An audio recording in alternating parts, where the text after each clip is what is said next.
Hello guys, and welcome back to another cold episode. On today's episode, as you can tell by the title and the thumbnail, we are going to be discussing, once again, the tier list for Yu-Gi-Oh! Master Duel. Now, this is one pretty soon after the previous one that I posted, but seeing as how we got quite a few more impactful cards than I was, well, two more impactful cards than I was originally anticipating with Skystriker linkage as well as Mathpack Circular, I wanted to do a smaller tier list, just kind of explaining some of the new stuff that we got and where I expect them to be placed. And two, this is specifically for the Master Duel ladder. So best of ones, no side decking, all of that stuff.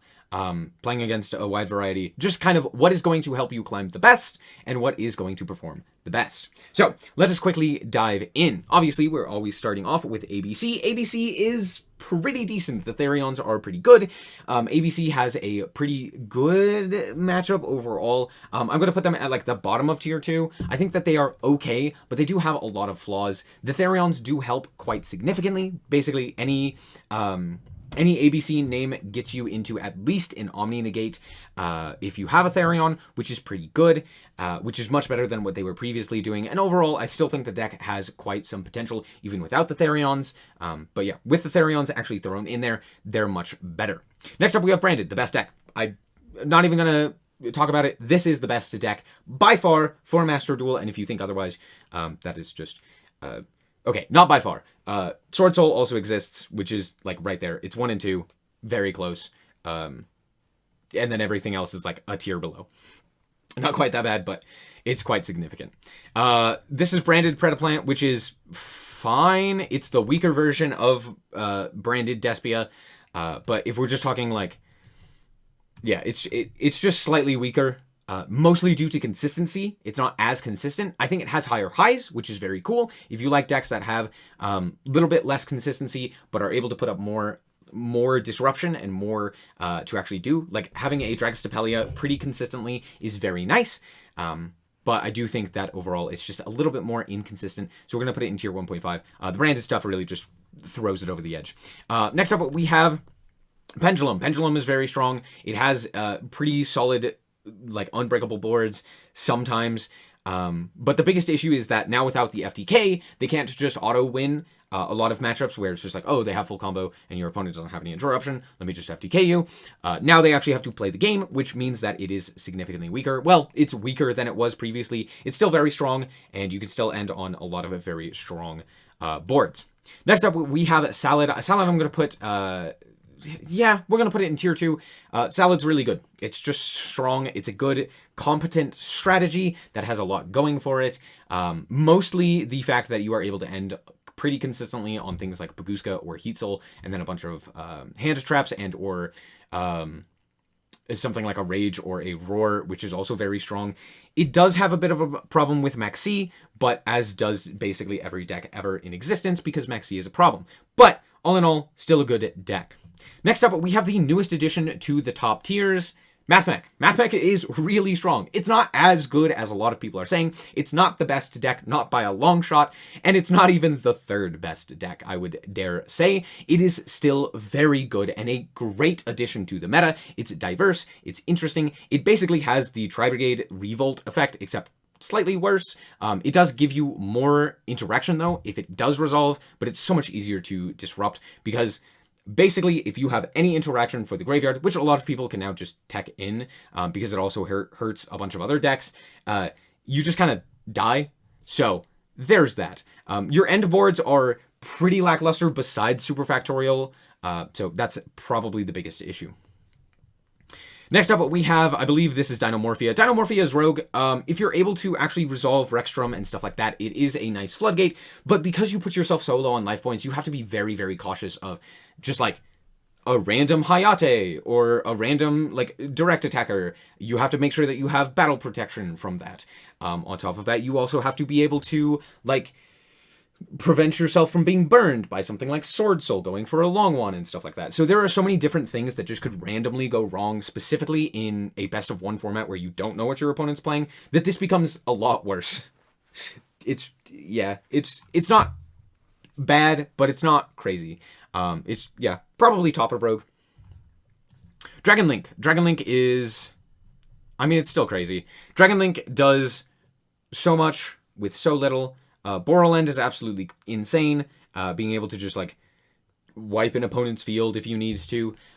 It does have a bit of an issue going second, and it does have a bit of an issue with Max C, but Seal's Pass is still very strong, especially if you have the right cards to pair with it, like for example a Brotar or something.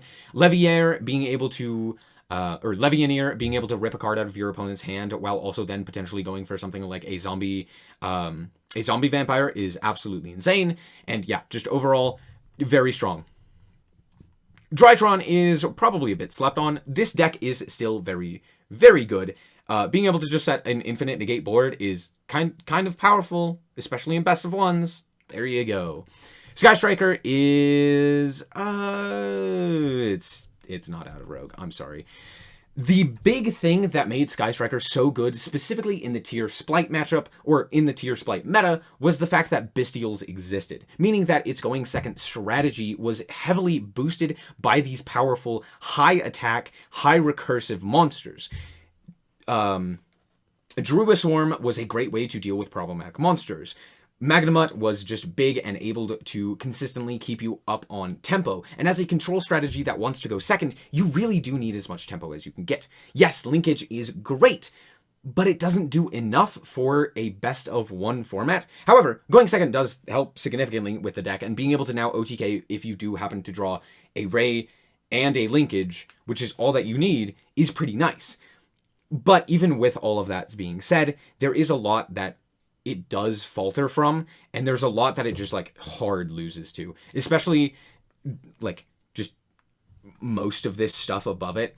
However, it's very, very competitive now, whereas previously it wasn't. So that's nice. Next up, we have Runic. I'm gonna throw Runic in top tier. Playing Floodgates is really good. This is the best of the Floodgate decks. Eldritch isn't on here. Eldritch would also be just like right there with them. Probably at like the bottom of tier 1. They're better than Mathpack simply due to the fact that like they're able to like out resource grind, whereas Mathpack has a real issue like getting back into the game if you don't have to like draw circular or diameter or something like that, or if your super factorial doesn't go through, it really becomes problematic. Labyrinth is fine. Yeah, it's fine. It's a cool trap deck in theory. Doesn't rely on floodgates, but it's another control strategy that just doesn't do very well in best of ones. So yeah, there's that. It might even go down here. I'm going to put it at the bottom of Rogue for now. We'll see what else happens. Libromancer doesn't do much. It is a ritual strategy, which inherently makes it way worse than it probably should be. But unlike something like Drytron, which has an infinite negate combo that you can go into, Libromancer's disruptions are lacking. It's not bad per se. It's just, no, it's bad. It's bad. It doesn't really have a solid game plan. And I would like someone to prove me wrong. Hey, if this actually turns out to be decent, sure, maybe. But from what I've seen, even in the TCG, even in the OCG, everywhere else, it hasn't really performed very well. So there's that. Lyrilisc, okay, this is weird, because there's Tri-Brigade and then there's Lyrilisc. We're going to say this is like Tri-Brigade Zodiac maybe, or more of like a pure Tri-Brigade. So we'll put Tri-Brigade Lyrilisc up here. I think it's maybe not above Runic. It's kind of like tied with Runic up at the top there. It's definitely better than a lot of these other things. Revolt is by far better, but even if you don't play Revolt, having Simorg with the targeting protection, especially against things like Runic, and, you know, Skystriker being as popular as it is, as well as branded stuff, also targeting here and there, while also being able to go for, like, the Ensemble Blue with maybe another monster negate and stuff like that means that just ending on those boards is pretty solid. It doesn't really have a great matchup against Maxi, but again, like, very few decks do, especially none of these, I would say. So yeah, I just think it's one of the better end boards that you can end on. Mathpack also ends on a really strong board. I still think that the Tri-Brigade Lyrilisc is a little bit better, and it doesn't really. It also goes second really well, whereas Mathmack has a little bit more of an issue. Theoretically, you can like OTK with like update access code with the Mathmacks, but you still have to play through Disruption, which makes it a lot more problematic. As for, like, more of a pure Tri-Brigade, it's definitely significantly worse. The Zodiac stuff is nice, but, yeah. Madolche is... I'm going to put it in everything else, but it's not that bad. I think the biggest issue with this deck is Max C. Everyone is running multiple, all 3 copies of Max C, and this card, or this deck, hard loses to Max C. There is very little that they can do against it. They can't play a whole lot of hand traps. Yeah, they can play some, but not a whole lot.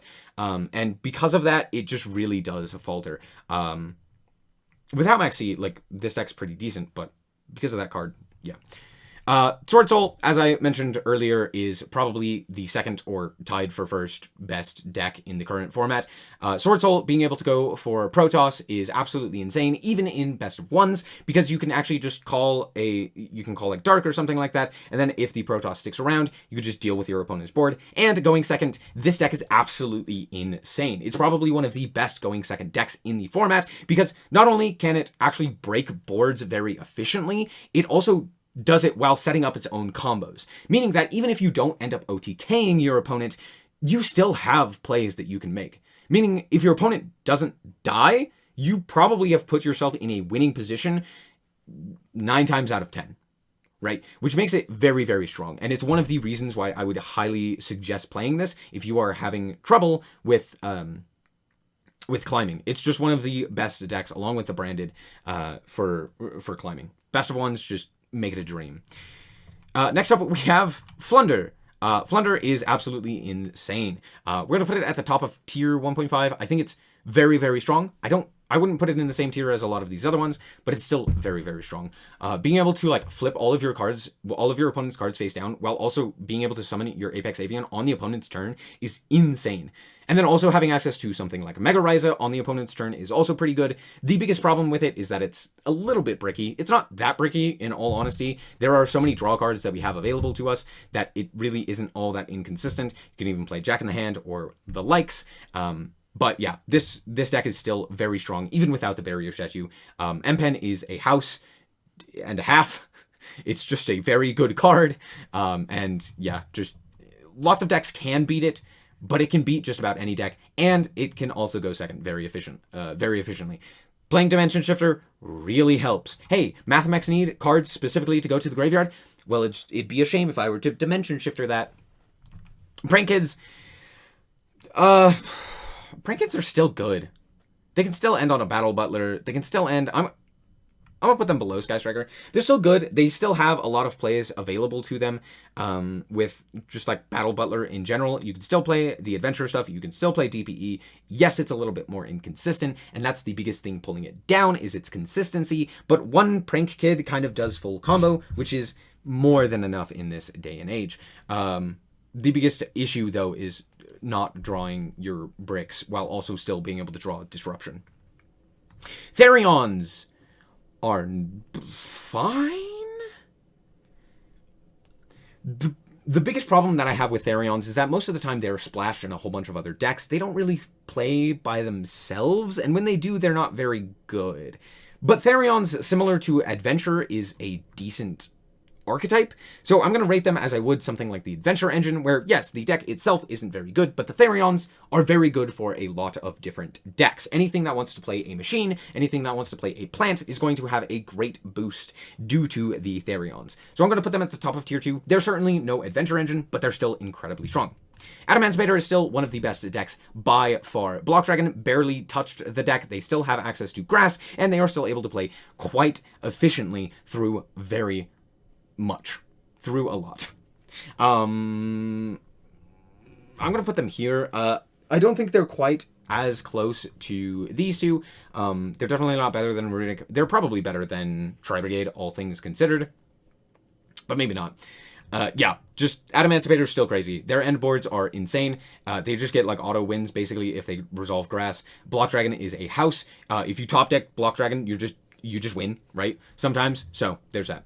Plant got a big boost due to the fact that Therion is around, and I think it's better overall than the ABC, but not by much. It's better, but that's about it. You can now play both the Regulus as well as the plant one, Lily, I think is what it's called. So it's Regulus and Lily from the Therions, which means that you can end on an Omni Negate while also having a plant searcher, which is pretty cool. Phantom Knights are also pretty decent. They're still able to end on very similar things, and because of the fact that they go Cherubini, they are able to dump the Adventure Engine token. I'm actually going to put them higher now that I'm thinking about it. They're definitely a tier 1.5. Below Tri-Brigade. Yeah, being able to dump the Adventure Engine Water Enchantress to then get your Adventure Engine online is absolutely insane. Again, more inconsistent, but when they win, right? It's pretty dominant. You can even Scythe-lock your opponent and stuff like that. There is a lot that this deck can do. You know what? Top of tier 2. And then Scareclaw, Tri-Brigade, or more just Scareclaw. They're fine. They're a fine OTK strategy. The biggest problem is that you're wasting a lot of your resources that Tri-Brigade would normally like to have to actually do the Tri-Brigade stuff on Scareclaw, which means that your end boards are just weaker in general. Yeah, that's basically it. Yes, having a guy that's unaffected by monsters that are in defense position is nice, but then you get hit by a single imperm and you just kind of die. Yes, they can end on like a negate as well, but at that point, your opponent just kind of gets to play the game for free, and then they go into a link monster and you die. Like a single access code just kind of cleans up this entire conundrum. So really not that big of a deal. Their end boards, they're just weaker than like Lyrilisk or even Zodiac. Like a Trident Pass is better because at least it plays around Max C, and you know that there's going to be like 2 hand traps at the very least in your hand. So yeah, all things considered, I think this meta is, the biggest problem with it is that there is too much that is playable. You could basically play anything from tier 2 and up and climb easily with it. And even the rogue stuff, Skystriker's not going to be easy or difficult to win with. It's not hard to win with Skystriker. It's not hard to win with Labyrinth. It's just a little bit more inconsistent. Maybe you'll have some like just unwinnable matchups or some very difficult hands and stuff like that. But even this easily can get to Diamond 1. This, on the other hand, you may have to struggle. You may have to work. You may have to climb. All things considered, though, this meta is absolutely just everything. You can play anything. So yeah, that's it. This is my tier list. I may be a little bit wrong, but from what I've noticed from just on the ladder as well as in tournaments and from like what the Japanese players are playing, what the Chinese players are playing, what the American players are playing, what the Decade viewers are doing. I don't know what they're doing sometimes. All of these things put together, I think this is probably it. So, hopefully you guys did indeed enjoy this, and it was insightful in some way. Thank you guys so much for watching. I hope that you guys did indeed enjoy it. If you did, a like is very much appreciated, and if you want to check out more content like this, as well as more Yu-Gi-Oh!, then just be sure to subscribe. Anyway, thank you guys so much for watching, and remember to always stay frosty. Bye-bye. Shout out to the Frost Guard, my members. Thank you guys so much for the support, and I hope you enjoy the content.